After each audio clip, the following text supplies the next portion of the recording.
আজ আসরের পূর্বে পয়েন্ট অফ অর্ডারে নোয়াখালী ২ মাননীয় সংসদ সদস্য জয়নুল আবেদিন ফারুক, যিনি ৬ বার নির্বাচিত হয়েছিলেন এবং সাবেক চিফ হুইপ ছিলেন, তিনি তার পয়েন্ট অফ অর্ডারে তার এলাকা সহ সারা বাংলাদেশে প্রাথমিক স্কুলে হেডমাস্টারের অভাব এই নিয়ে তিনি এই প্রসঙ্গে একটি বিবৃতি দিয়েছিলেন।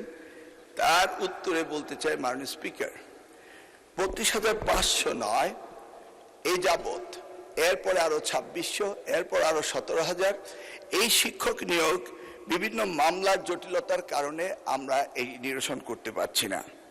আজকে ৪ মাস হতে চলল এই মন্ত্রণালয়ের দায়িত্ব পেয়েছি।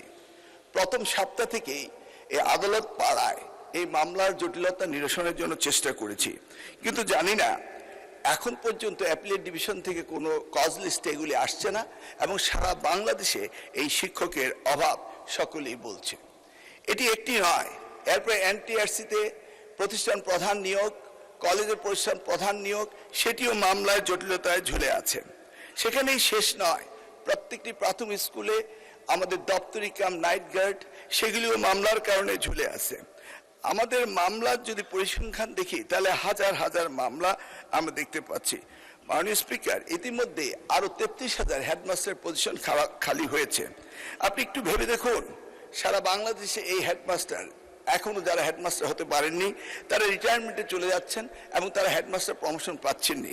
আমি মাননীয় সংসদ সদস্য এবং সকলে অবগতির জন্য বলছি, আপ্রাণ চেষ্টা করার পরও মামলা জটিলতার কারণে এইগুলি নিরসন হচ্ছে না।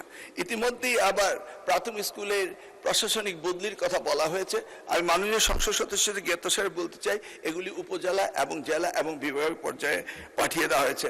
মাননীয় স্পিকার, আমরা সকলেই জানি education is the essence commodity for everybody.